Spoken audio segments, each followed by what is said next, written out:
In the ancient village of Ujasiri, where the boundary between the human world and the spirit realm blurred like morning mist over water, creatures of both domains coexisted in delicate harmony.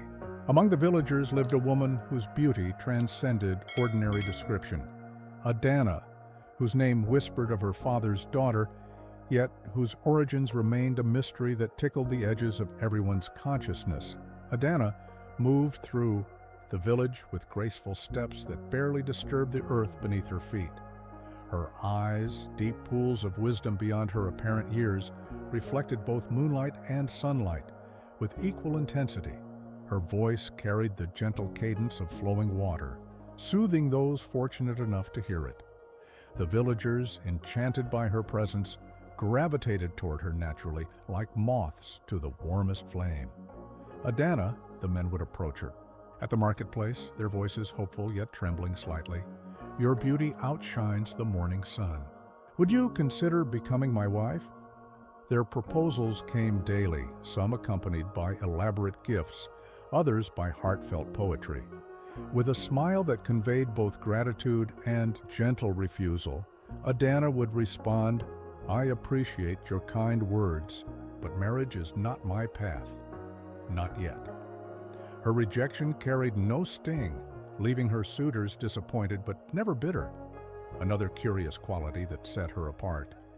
Each dawn, before most villagers stirred from their slumber, Adanna would appear at the bustling marketplace with baskets overflowing with the most extraordinary produce.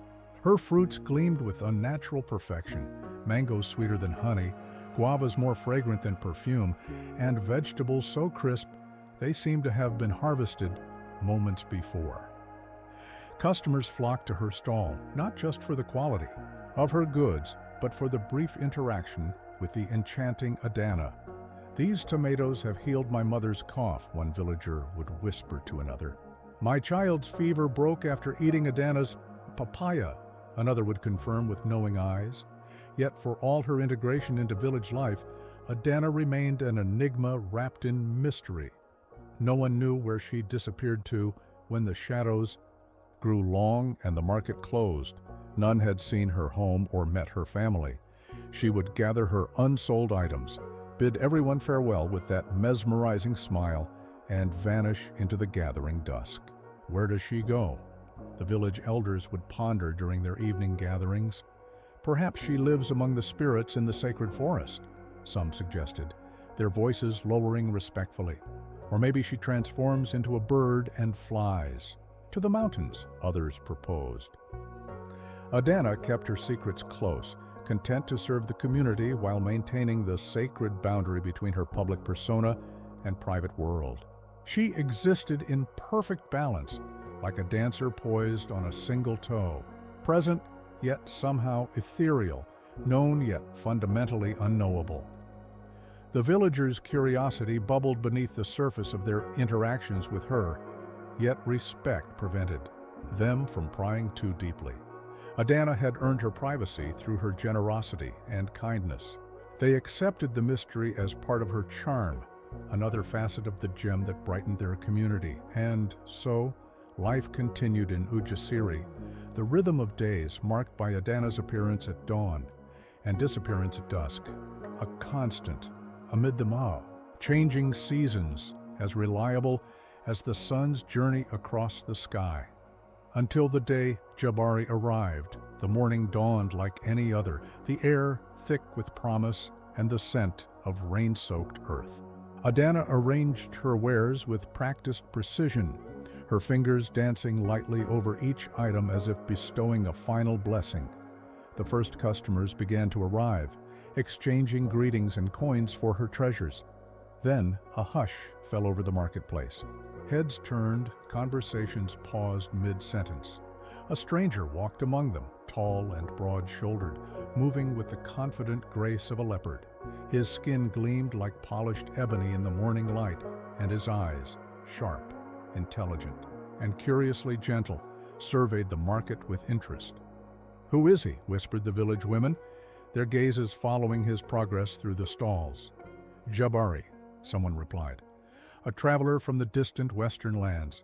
They say he's a skilled, Hunter and storyteller, Jabari moved purposefully through the market, sampling foods, examining crafts, exchanging pleasantries with the vendors. Then he saw Adanna, and time itself seemed to pause, the world holding its breath in anticipation. Feel yourself there in that market, the morning sun warming your skin, the scent of fresh fruits and vegetables filling your senses. Notice how everyone around you has stopped, watching this moment unfold. You can sense something significant is happening, can't you? Jabari approached Adanna's stall, his movements slowing as if he were wading through honey. Their eyes met across. The colorful display of produce and an almost audible current seemed to pass between them. Recognition, perhaps, or destiny, acknowledging its own inevitable unfolding. "Good morning," he said, his voice deep and resonant like distant thunder. "I'm Jabari." Adanna's hand stilled on the mango she had been arranging. She looked up, and for the first time in anyone's memory, the composed Adanna appeared momentarily flustered. "Welcome to Ujasiri," she replied after a heartbeat's pause. "I am Adanna. How might I help you today?" Jabari smiled, a slow, warm expression that transformed his serious face. "I've traveled far and heard tales of this market's bounty. I see now the stories failed to capture its true wonder." Though his words referred to the market, his eyes never left Adanna's face. The onlookers, for by now many had paused to observe this encounter, exchanged knowing glances. Something extraordinary was happening before them, a story beginning its first chapter. Jabari purchased several fruits, but instead of continuing his exploration of the market, he lingered at Adanna's stall. They talked as the sun climbed higher, in the sky, about the village, about the changing weather, about nothing of consequence and everything of importance. The villagers watched with fascination. Never had Adanna engaged so openly with a stranger, especially a male visitor. Her laughter, a sound rarely heard, floated across the marketplace like music, enchanting all who heard it. In the days that followed, Jabari became a fixture at Adanna's stall. He arrived when she did, and remained until the last customer departed. They talked endlessly, their conversation flowing effortlessly from topic to topic.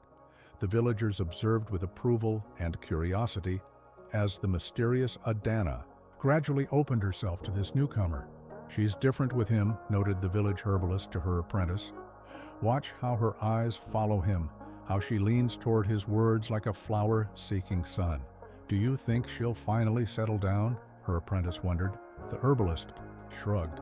"Adanna has always walked her own path, but paths can converge in unexpected ways." One evening, as twilight painted the sky in lavender and gold, Adanna began her usual ritual of packing away her unsold goods. The market had emptied earlier than usual due to approaching rain clouds, leaving her and Jabari relatively alone. "Let me accompany you home," Jabari offered, gathering some of her heavier baskets. "These look too cumbersome for one person." Adanna froze, her usual grace momentarily abandoned. "That's very kind, but unnecessary," she said, her voice carrying an unusual edge. "I manage quite well on my own." "I insist," Jabari pressed gently. "The clouds promise heavy rain, and the paths will become treacherous." A battle seemed to wage. Behind Adanna's eyes, caution against desire, secrecy against connection. Finally, she nodded, a single, decisive movement. "Very well," she agreed, her voice soft. "But we must hurry. The storm approaches quickly." They left the market together, a sight that caused many curtains to twitch in the surrounding houses. Adanna led Jabari not toward the village center, as many had expected, but toward the edge of the sacred forest that loomed dark and mysterious beyond the last farms. The path narrowed as they walked, the vegetation growing thicker around them. The wind picked up, bringing with it the earthy scent of impending rain. Darkness gathered beneath the trees, and an unnatural quiet settled over the forest, the hush before a storm. As they ventured deeper into the forest, Jabari began to feel uneasy. The hair on his arm stood on end, and a persistent sensation of being watched prickled at the base of his neck. He turned suddenly, certain he would catch sight of whatever lurked behind them. Nothing was there, only shadows and swaying branches. Yet, when he faced forward again, he felt it, a touch, cold and inhuman, sliding across his shoulders like a ghostly caress. Can you feel it now? That cold touch across your own shoulders. Notice how your body responds, the slight shiver that runs down your spine, the way your awareness sharpens. Jabari stopped abruptly, his heart hammering against his ribs. "Adanna!" he called, his voice tight. With barely controlled fear, she turned to him several paces ahead, her figure already half swallowed by the gloom. "What is it, Jabari?" He swallowed hard. "I think we should turn back. Something isn't right here." Adanna studied him for a long moment, her expression unreadable in the failing light. Then she nodded, a surprising understanding in her posture. "You sense it too," she said, not a question, but a statement. "It's all right, Jabari. You can return to the village. This path is not for everyone to walk." Her calm acceptance of his fear somehow made it worse. Jabari backed away, shame and terror battling within him. "I'm sorry," he managed, before turning and fleeing back the way they had come. Her calm acceptance of his fear somehow made it worse. Jabari backed away, shame and terror battling within him. "I'm sorry," he managed, before turning and fleeing back the way they had come. He ran until his lungs burned and his legs trembled, not stopping until the village lights came into view. Only then did he pause, bent double and gasping for breath, the memory of that cold, inhuman touch still fresh on his skin. That night, as rain lashed against his window in the village guest house, Jabari made a decision. Despite his growing feelings for Adanna, he could not face whatever lurked in that forest. The next morning, he packed his few belongings and left Ujasiri without saying goodbye. The villagers buzzed with speculation. He left without a word to Adanna, they whispered. Something must have happened. Adanna returned to the market as always, her serene mask firmly in place. If she felt Jabari's absence, she showed no sign of it. She arranged her fruits, smiled at her customers, and answered their careful inquiries with polite deflection. But those who knew her best noticed subtle changes, a new heaviness in her movements, a shadow that occasionally crossed her face when she thought no one was looking. Adanna had been touched by Jabari's presence and marked by his departure. What none in the village knew was the truth of Adanna's existence. Beyond her identity as the beautiful market vendor lay a reality far more complex and wondrous. Adanna was not merely a resident of Ujasiri, she was a child of two worlds. In the depths of the sacred forest dwelled her family, beings of ancient magic who could shift their forms as easily as humans change clothes. They were the guardians of the forest, protectors of its secrets and keepers of its balance. Unlike her relatives, Adanna possessed a rare gift, the ability to maintain human form indefinitely, to walk among the villagers without revealing her true nature. This gift had become both blessing and burden, allowing her to bridge the gap between worlds while belonging fully to neither. Her parents, Nkosi and Thema, powerful shapeshifters, respected throughout the magical community, had always been protective of their daughter. "The human world is dangerous for our kind," they warned her from childhood. "They fear what they do not understand, and fear breeds violence. You must guard your secret carefully, Adanna." And so she had, creating a life that balanced precariously between realms. The fruits and vegetables she sold came from enchanted gardens tended by her family for generations. Their healing properties were not mere rumor, but the result of magic woven into their very essence.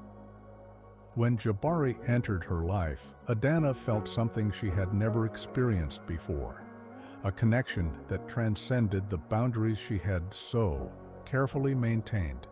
For the first time, she considered the possibility of sharing her truth with someone from the human world. The cold touch that had frightened Jabari away had been her family's intervention, a warning manifested by her concern. Father, who had followed them through the forest, determined to protect his daughter from what he perceived as a threat. He would have betrayed you, Nkosi insisted when Adanna confronted him about his interference. Humans cannot accept what they cannot comprehend. You didn't give him a chance, Adanna argued, rare anger flashing in her eyes. You made the decision for both of us. Thema, her mother, placed a calming hand on her husband's arm. Our daughter is wise, she reminded him. Perhaps it is time we trusted her judgment. But the damage had been done. Jabari was gone, taking with him Adanna's first real hope of bridging her divided existence. In the weeks that followed, a restlessness grew within Adanna. The careful balance she had maintained for so long now felt like an unbearable restriction. She longed for freedom to make her own choices, to discover who she might become without the constant vigilance her dual life required. After much soul-searching, Adanna made the most difficult decision of her life. She would sever her ties with the forest and her family, choosing to live fully in the human world of Ujasiri. On a night when the moon hung full and luminous above the forest canopy, Adanna journeyed to the heart of her family's territory. The magical beings gathered around her, some with animal features, others glowing with ethereal light, all connected to her by bonds of blood and shared magic. I have come to say goodbye, she announced, her voice steady despite the ache in her heart. I love you all, but I must follow my own path now. I choose to live among the humans, to seek my destiny there. Silence greeted her words, heavy with sorrow and incomprehension. Then Nkosi stepped forward, his form shifting subtly between human and leopard as his emotions fluctuated. You would abandon your heritage, your family, for those who would reject. You, if they knew your true nature? He demanded, hurt making his voice harsh. I abandon nothing, Adanna countered gently. I carry our heritage in my blood and our wisdom in my heart. But I must discover who I am beyond these woods, beyond the boundaries we have accepted for generations. Thema joined her husband, her form more stable, but radiating a soft, melancholy light. The human world can be cruel, my daughter. If they discover what you are, then I will face that challenge when it comes, Adanna interrupted with quiet determination. I cannot live half a life any longer, always hiding, always apart. The family debated through the night, voices rising and falling like the wind through leaves. Some supported Adanna's choice, recognizing her unique position to create understanding between worlds. Others warned of ancient prejudices and the dangers of exposure. As dawn approached, Nkosi finally accepted his daughter's decision, though reluctance shadowed his features.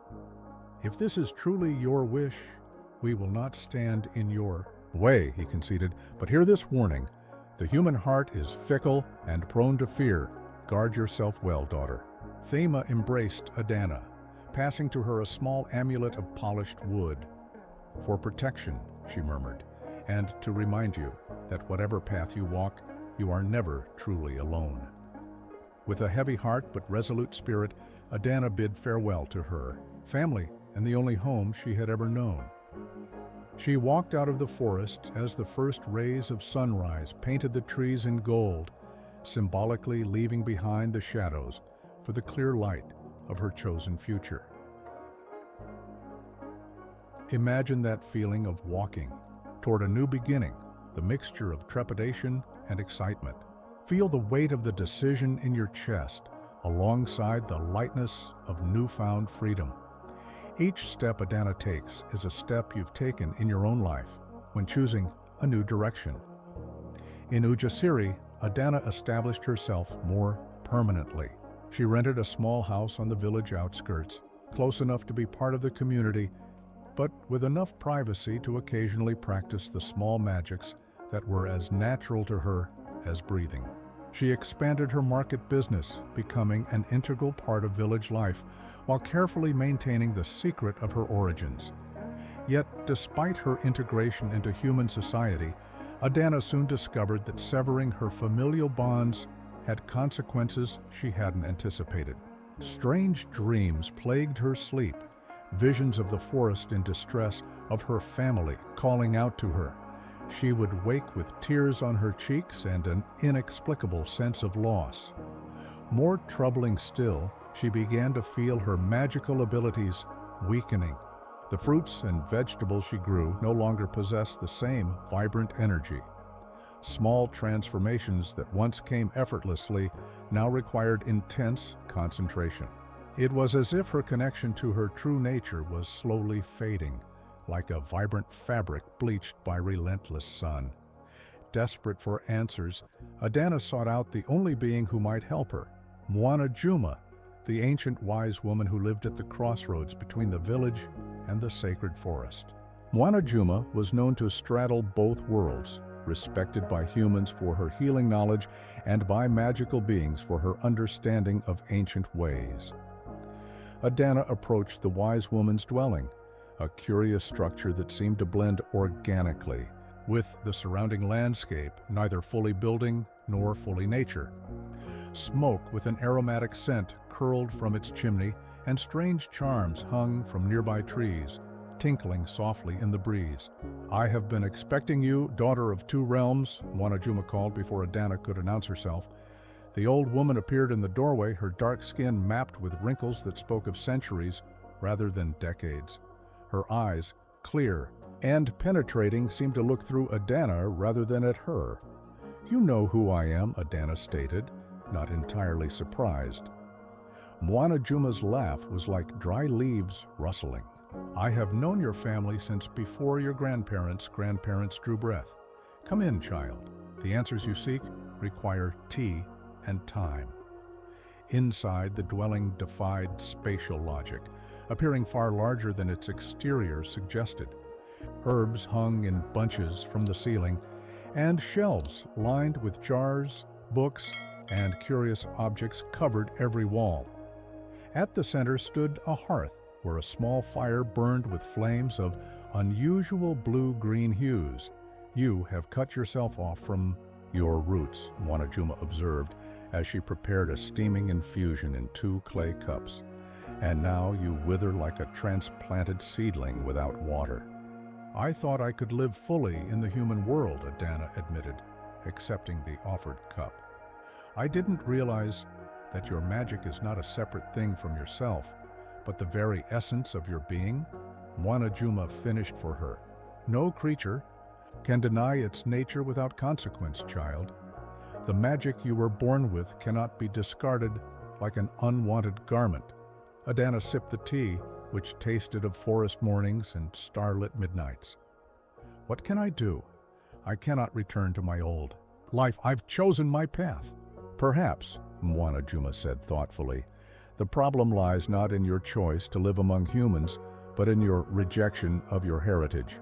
One need not sacrifice identity to gain acceptance." She reached across the table and gripped Adanna's wrist with surprising strength. "There is a ritual, ancient and not without risk, that might help you. It will not restore your connection to your family, but it could free you from the curse of diminishment that now afflicts you." "A ritual?" Adanna echoed.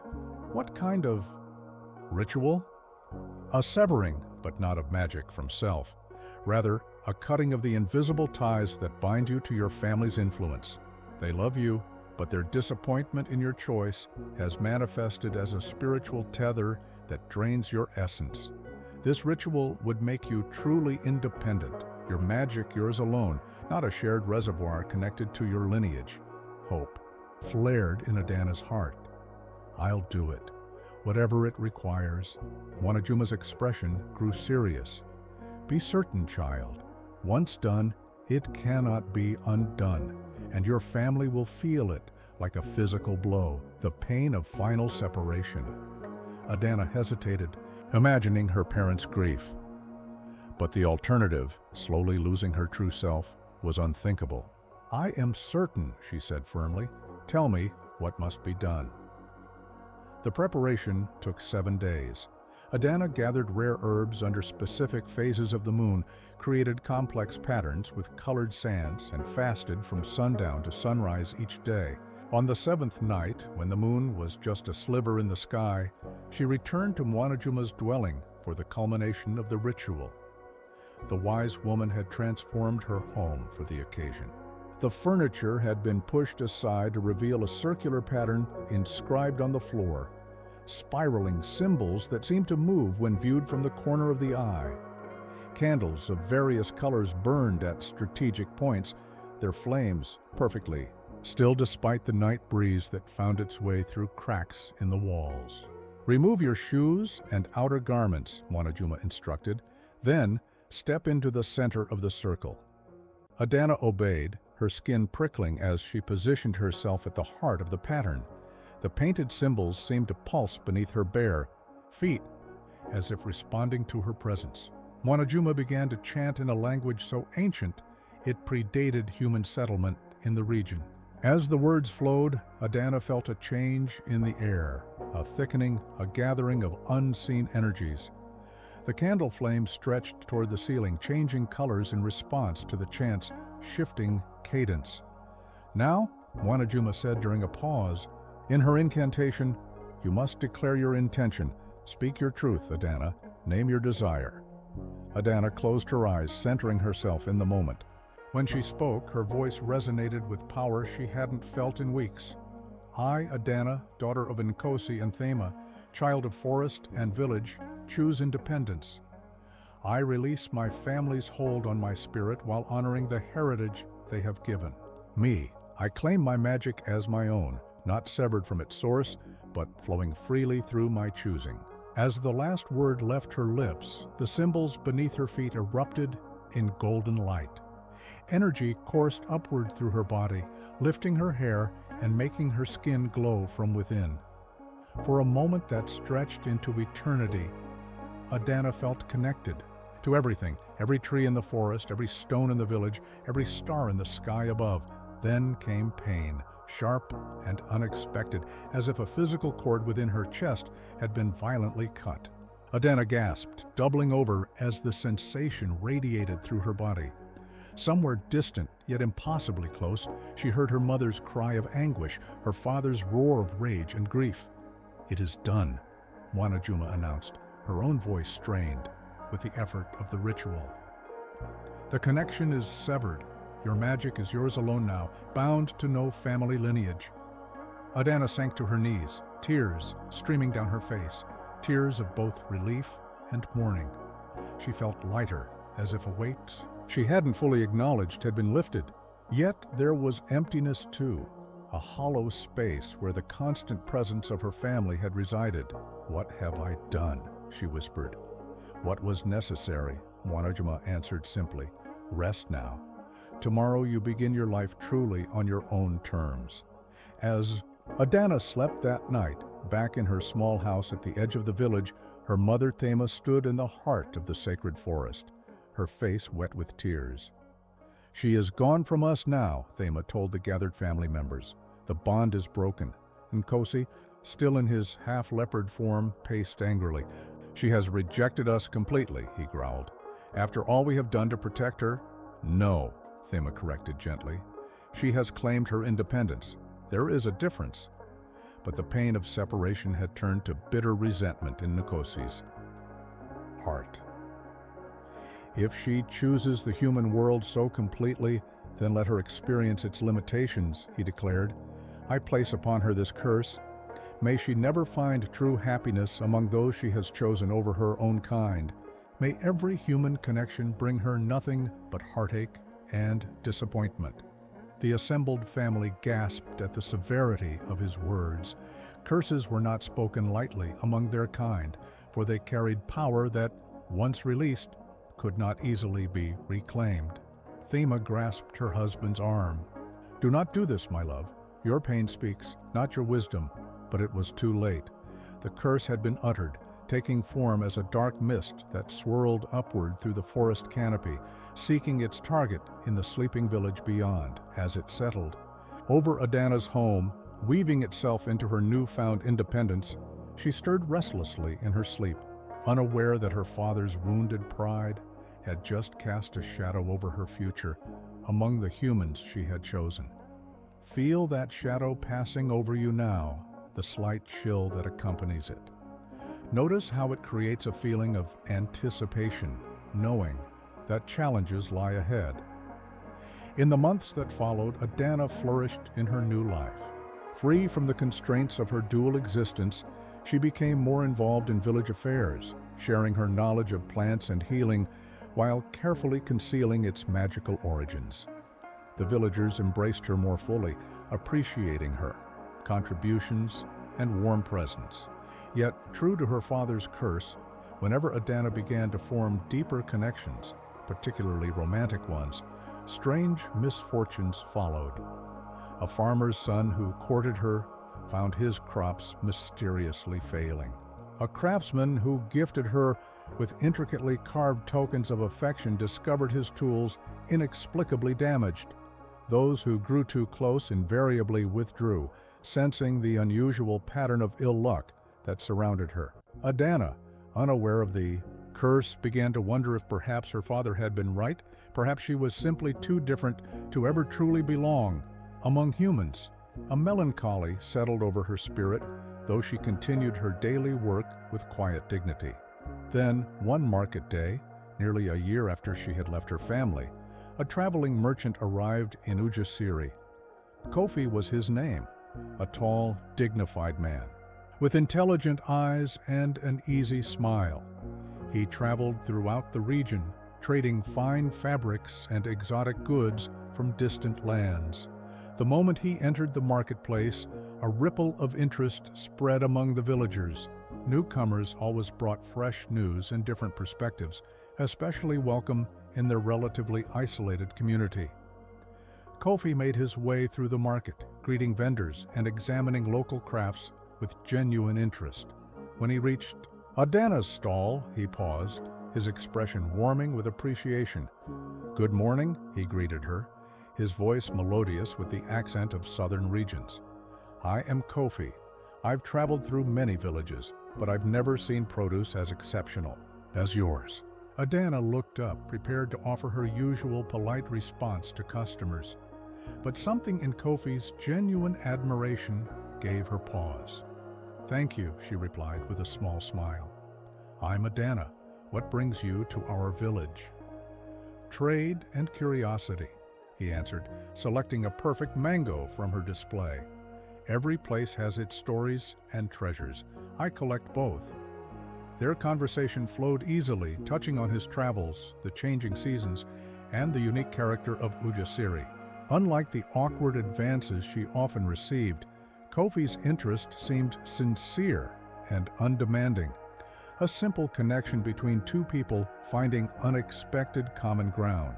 As the days passed and Kofi extended his stay in the village, he became a regular visitor to Adanna's stall. They shared stories and laughter, and slowly, cautiously, Adanna felt herself opening to the possibility of friendship with this thoughtful traveler. The villagers watched with interest. "Kofi seems different from her other suitors," they observed. "Perhaps he will be the one to finally win Adanna's heart." Adanna herself began to wonder if perhaps with Kofi she might find the genuine connection she had longed for. He was worldly enough to perhaps accept her differences, should she ever feel brave enough to reveal them. One evening, as they walked together along the village perimeter, Kofi made a confession. "I have extended my stay far beyond my usual pattern," he admitted. "I find myself reluctant to leave Ujasiri. And you, Adanna." A warm flush spread across her cheeks. "I have enjoyed your company as well," she replied softly. Emboldened, Kofi took her hand in his.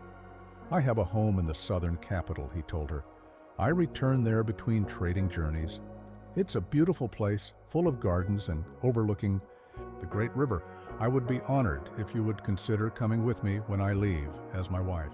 The proposal, though not entirely unexpected, still caught Adanna by surprise. Marriage to Kofi would mean leaving Ujasiri, starting fresh in a place where no one knew of her unusual past or her magical nature. It was both terrifying and tempting. "I need time to consider," she told him honestly. "This is no small decision," Kofi nodded, understanding in his eyes. "Of course, but know that my offer comes from the heart. There is something special about you, Adanna, something I've not found in all my travels." As Adanna contemplated Kofi's proposal over the following days, a sense of hope blossomed within her. Perhaps this was her chance for happiness, for a life where she could be accepted and loved, even if certain aspects of her true nature remained private. After a week of careful consideration, she agreed to meet Kofi's family, who were traveling through a neighboring village. The meeting would help her decide whether to accept his proposal. The journey to the neighboring village was pleasant, with Kofi pointing out landmarks and sharing stories of his childhood. His obvious excitement at introducing Adanna to his family touched her deeply.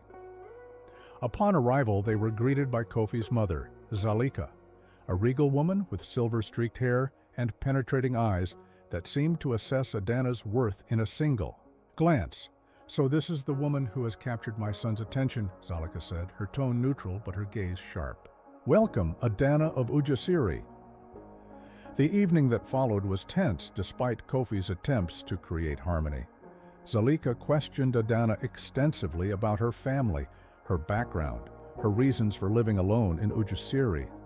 Each evasive answer seemed to deepen the older woman's suspicion. As the night progressed, Zalika drew her son aside for a private conversation.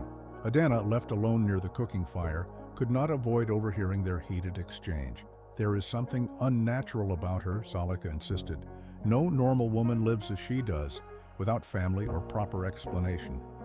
The village elder: "I spoke with mentioned strange occurrences around her, failed courtships, inexplicable events." "Mother, those are merely superstitions," Kofi argued. "Adanna is kind and intelligent, whatever her past may be." "I will not have my son marry a woman surrounded by ill fortune," Zalika interrupted firmly. "Our family has worked too hard for its position to risk alliance with whatever she may be." The conversation continued, but Adanna had heard enough. Shame and anger burned within her. Shame at being judged for the parts of herself she could not reveal. Anger at the unfairness of her situation. When Kofi returned, his expression troubled and conflicted, Adanna already knew what he would say. "My mother has concerns," he began awkwardly. "She feels we should take more time before making such a significant commitment. Perhaps if you could tell us more about your family, your background." "I understand," Adanna interrupted, her voice calm despite the storm of emotions within. "Your mother is protecting her family, as is her right. I release you from your proposal, Kofi." "Adanna, please." He reached for her hand, but she stepped away. "We both know this would never work," she said softly. "You require answers I cannot give. It's better to acknowledge that now." The journey back to Ujasiri the next day was silent and painful. At the village entrance, they parted ways. Kofi to gather his trading goods, Adanna to return to her solitary home. As she walked away, the weight of her father's curse, though she remained unaware of it, pressed heavily upon her. Another chance at happiness, another connection severed. The pattern continued, relentless and heartbreaking. That night, alone in her small house, Adanna wept for the first time since leaving her family. Not delicate tears, but gut-wrenching sobs that shook her entire being. She wept for her lost heritage, for her impossible position between worlds, for the connections that always seemed to slip through her fingers just as they began to form.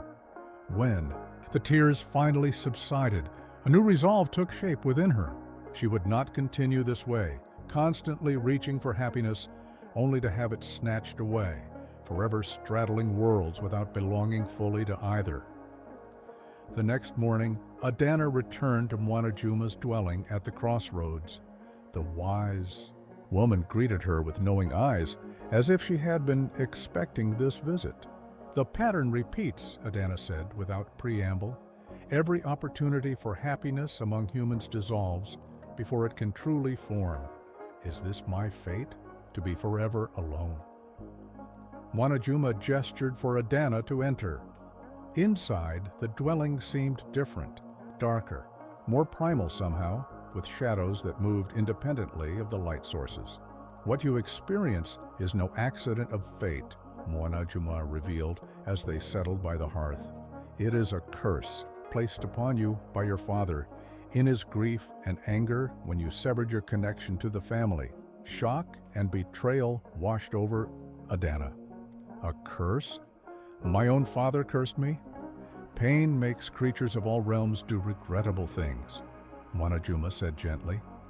He felt rejected, and in his wounded pride he ensured you would find no true happiness in the world you chose over him. Adanna's hands trembled as she accepted the cup of tea Mwanajuma offered. Can it be broken? She asked, her voice barely audible. All curses can be broken, the wise woman confirmed, but the path is neither simple nor painless. Are you willing to face what is required? Without hesitation, Adanna nodded. I cannot continue living half a life, caught between worlds and denied connection. Whatever the cost, I will pay it. Mwanajuma studied her intently, as if gauging her resolve. Very well. Return here when the moon is full, 3 nights from now. Come prepared to face your deepest self, for breaking this curse will require more than herbs and incantations. It will demand your absolute commitment to a path once chosen. The following days passed in a blur of anticipation and fear. Adanna attended to her market stall, interacted with the villagers, and prepared her home as if everything were normal. But internally she focused all her energy on the coming ritual, gathering her courage for whatever lay ahead. On the appointed night, the full moon hung large and luminous above the crossroads. Adanna approached Mwanajuma's dwelling, her heart pounding with nervous anticipation. The door swung open before she could knock, revealing not the interior of the small structure, but a swirling portal of mist and moonlight. Mwanajuma's voice echoed from within. Enter, daughter of 2 worlds, your trial begins. Imagine yourself at this threshold now, the moonlight washing over you, the mist swirling before you. Feel the weight of the decision to step forward, the courage it requires to face your deepest challenges. Take a deep breath, as Adanna does, gathering your strength. Adanna stepped through the portal and found herself in a vast clearing, unlike any place in the mortal world. Above, the moon seemed close enough to touch, illuminating a circle of ancient standing stones. At the center knelt Mwanajuma, now transformed, her human appearance giving way to her true form as a guardian spirit, radiating power and ancient wisdom. The curse that binds you is born of blood and betrayal. Mwanajuma's voice resonated on multiple levels. To break it requires an act of pure will and unwavering choice. You must rededicate yourself to your chosen path with full awareness of what you surrender. From the shadows beyond the stone circle, figures began to emerge. Adanna's family in their true forms. Her father Nkosi, majestic and terrible in his leopard-human hybrid form. Her mother Thema, ethereal and sorrowful, trailing mist and moonlight. Siblings, cousins, elders of her kind, all watching with expressions ranging from anger to grief to hope. They cannot reach you within the circle, Mwanajuma explained, but they must witness your choice. The curse can only be broken when its caster acknowledges your right to your own path. Adanna faced her family, emotions warring within her, love, anger, longing, determination. When she spoke, her voice carried across the clearing with surprising strength. I honor you as my blood and my heritage, she began. The magic that flows through me comes from you, and for that gift, I will always be grateful. But my path is mine to choose, my life mine to shape.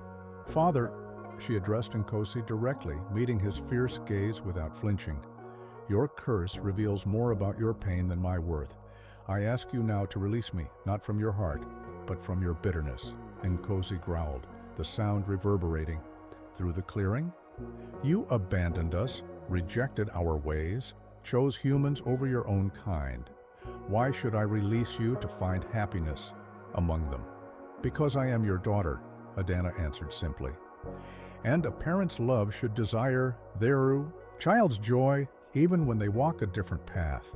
A heavy silence followed her words. Then Thema stepped forward, placing a restraining hand on her husband's arm. She speaks truth, my love. Our daughter was born with a unique gift, the ability to walk between worlds. Perhaps that was not accidental, but purposeful. Perhaps her destiny was never to remain solely among our kind. Nkosi's form flickered between rage and sorrow, his inner conflict manifesting physically. You would have me surrender my rightful anger, except that she chooses them over us?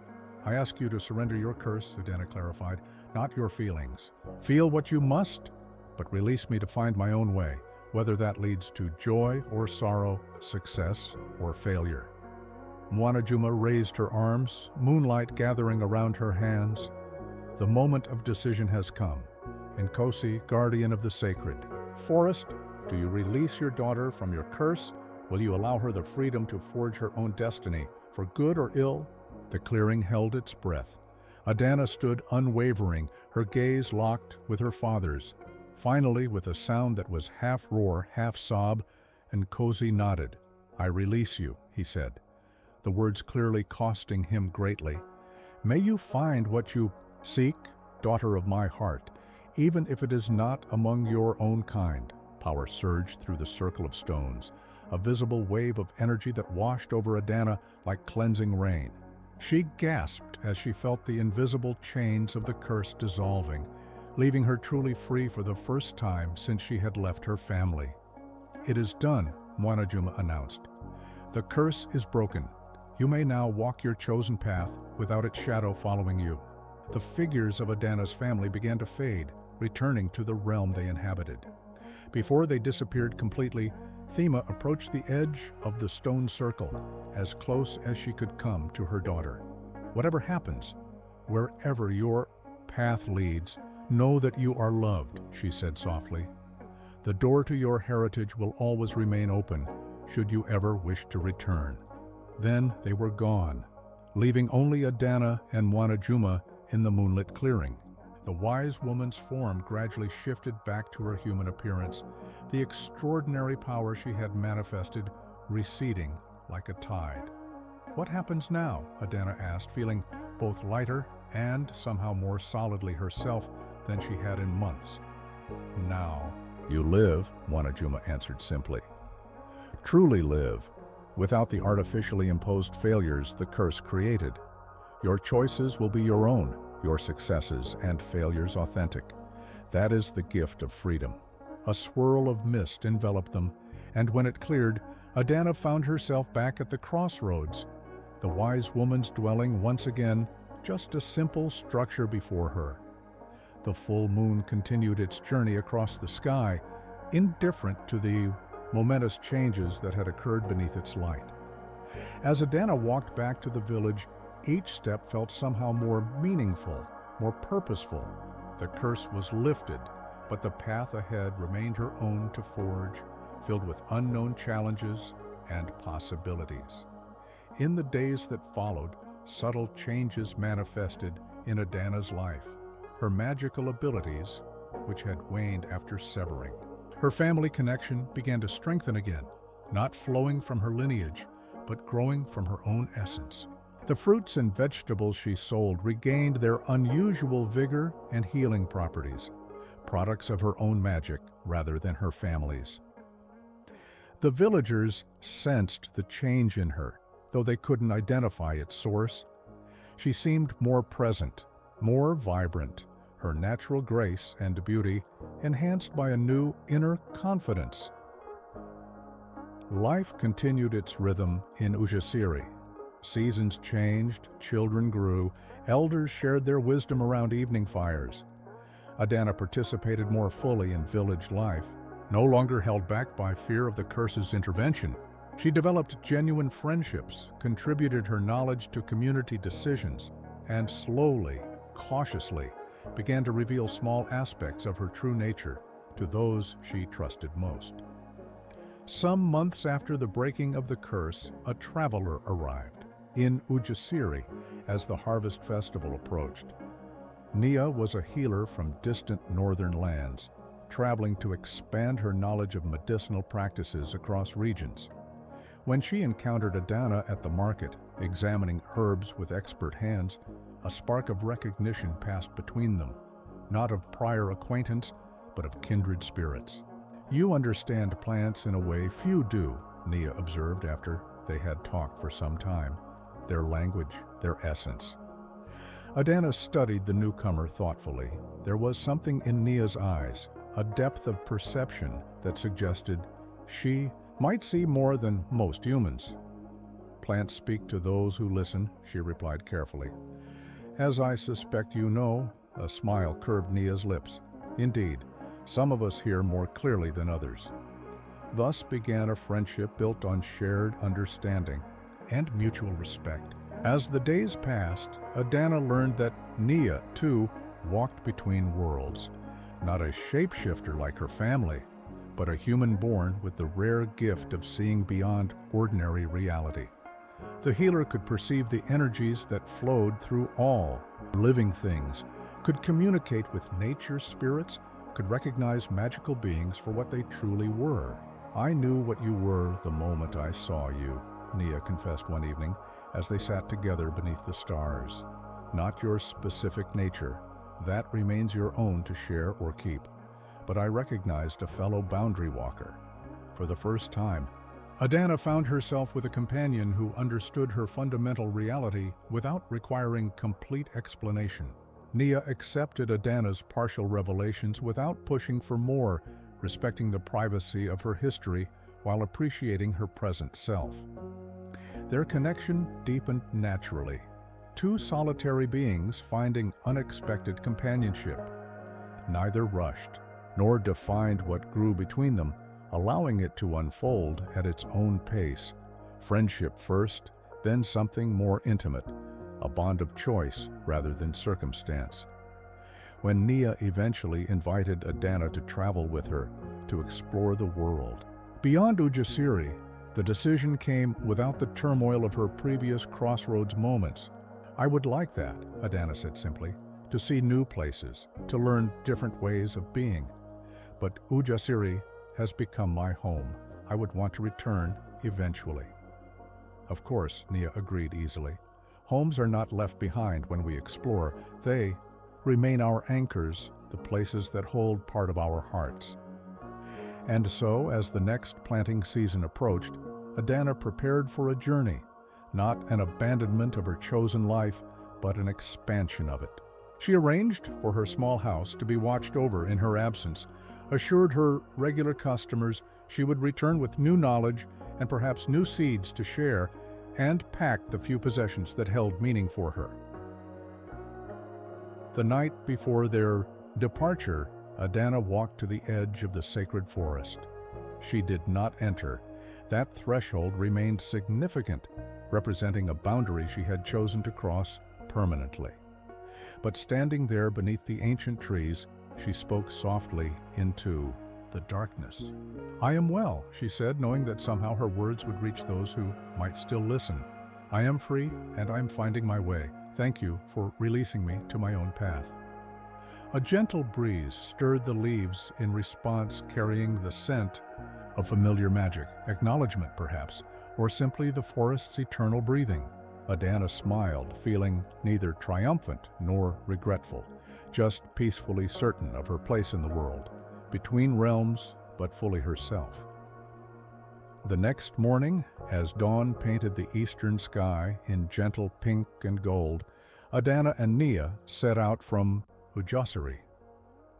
They followed the trade road that led toward the distant mountains, their steps light with anticipation of discoveries to come.